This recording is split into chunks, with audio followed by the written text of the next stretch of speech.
So there are different food stories, but there's also different periods in our life where food is of importance or a real struggle.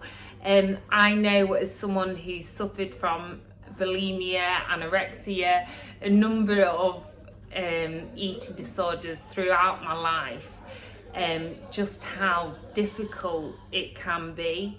And it's something you've experienced as well. You've just been speaking out like you. I started off with anorexia, went to binge-eating disorder and then to bulimia, and I just found that everybody looked forward to this food, this Christmas dinner, and it was something I was dreading because I'm like, how do I get out of this one then?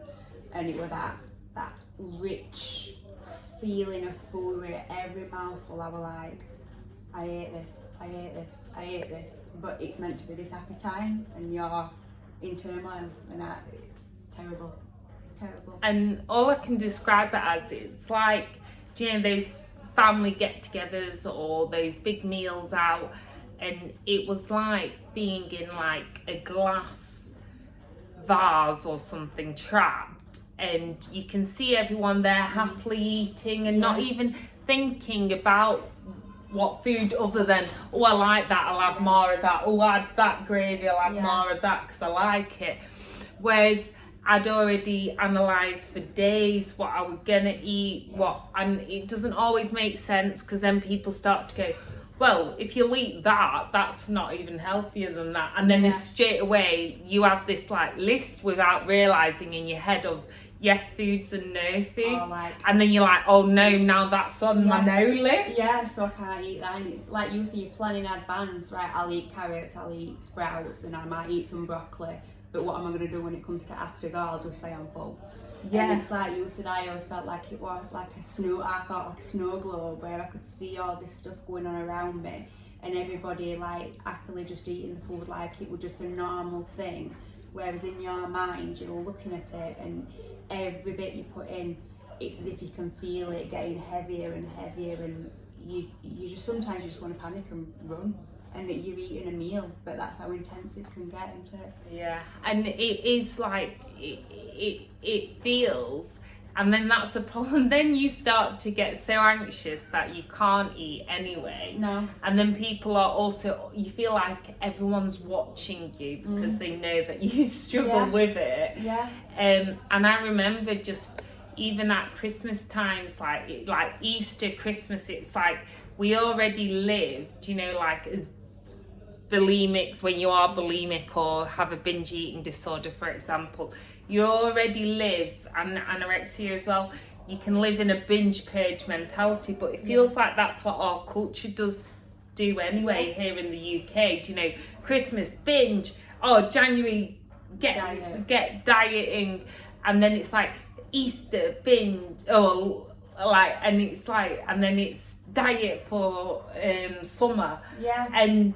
get that summer body, and you can't help it. And even though you can kind of see it from bird's eye view, and you know it's all a bit ridiculous, you also can't help but start to take it in and start to take in what people are saying. And it's interesting how eating disorders can go with kind of trends in the world. Yeah, I agree. So I've got real like Atkins mentality because of the age I was when Atkins were really popular. Yeah. And even though I know biologically, nutritionally, so many things that it's not right and it doesn't even make sense, at the same time, because that is so ingrained, it's really hard. Even today, I will never say I'll ever fully recover because I just have to learn to manage it. Even though I'm in a better place than what I were, still on a morning when I wake up, I think, did I overeat yesterday? That's one of my first thoughts. Did I overeat yesterday? Even though I know I've eaten, because I know I've got to, it's like a natural trigger that's hard to let go. And I've got to now prep even for my own thoughts, which that's how involved it can be, and try not to body check, you know, like different parts of your body, and you think, why am I doing this? But it becomes so much of a routine, it's really hard to break, really hard. And I find that exactly like that, where you go, oh, should I have had that? Should I have had that? Oh, somebody's told me I should be doing this. And it's those shoulds, and it just overcomplicates everything. Yeah. And what would you say, what helped in your recovery, or like at least getting to a point where I say that I manage it well nowadays? I think my entire eating disorder was my value. So if I were thinner, then I was more successful, I was more attractive, I was achieving my goals. But I think in starting to paint and do art and things like that, I was projecting this picture, this is who I am, this is what I can do, and my appearance became less important. And the more I put into my painting, the less my appearance seemed important. And in doing that, it kind of, my brain had something else to think about, like what am I going to paint next, not what am I going to eat or not eat next. It needed a replacement. From my mind needed a replacement, something to focus on that I could achieve, that didn't matter what I weighed when I was doing it. And in doing the paintings and, you know, looking at my daughter, and I thought, I want to be here, I want to move on doing this, and if I'm not healthy and I'm not eating properly, then I can't. And I think it were having another, I wouldn't say I loved an eating disorder, you know, something where love-hate. I hated it, but I couldn't be without it either. But I think once I had a replacement that were more positive, it helped me a lot and continues to do so. Like, that's what I focus on now. And I think that's part of it, is that you have to want to recover yourself, and it's quite a hard journey to get to that point, because I always used to say, like, bulimia was my best friend, but she was also the bully inside me. And so it's like my best friend and my worst enemy, because I needed to be at a place where I could let her go. I needed positive coping mechanisms like art, or for me it's like dance or writing or even vlogging. It's like my way I can sometimes I can't write when my head's too foggy, but then I can vocalise, and vice versa. Sometimes I just need to be on my own and write, and I can't vocalise it. And it's having those outlets of expression, which is what I just feel like can really save you and save your life, because you're very good, like you're very talented when you've got an eating disorder. And so whenever you put your mind to something, you will do it, because you've got a stubborn ambition. But then that stubborn ambition, if it's to do something bad to yourself, can also get out of control. So it's actually taming that kind of fabulous lioness inside you, but to make sure that the lioness is being kind to, or the lion is being kind to yourself.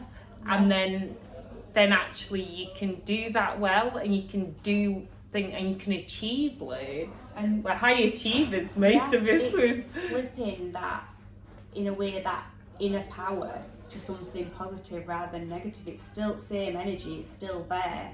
It just needs to flip to something more positive, and sometimes that takes one thing. My thing that I knew I had to change was I was picking my daughter up from school, and I was sat in the car, and I physically thought, I am so weak, I can't get out of this car, but I've got to, because nobody's going to pick my daughter up if not. And it was that day that I thought, she needs me and I need me, and I need to fight and get better. And sometimes it just takes maybe one thing, but maybe that comes at a time in your life when you are strong enough to deal with it. You know, you've got your backup, you've got other things in order, and it's something saying, right, you can deal with this now, and you need to deal with this now. And I think it's to follow your gut and go with what your body's telling you. And to allow yourself your slip-ups, because no road in life or to recovery is an upward trajectory. No. There's lots of hiccups and slip-ups along the way, and I think it's really important just to know that you just go. And the best thing that I learned was, okay, yesterday I was really cruel to myself, but I must have been in a bad place. Yeah. Like I would say to a friend, it's like if they'd slipped up. Treat yourself how you won't be negative and you know, talk you idiot, talk to somebody whatever. else. Exactly, but you're happy to do it to yourself, and you think, why? And it's challenging your own opinions as well. I think, like, I always thought it a bit like a courtroom, and it was like, so what evidence have you got that these thoughts about yourself are right? Like, have you got any hard evidence, or is it your opinion? And a lot of the time it was my own thoughts and my own opinion that was driving myself down. And like you said, why? Because you'd never do that to somebody else, you'd support them. So try and support yourself.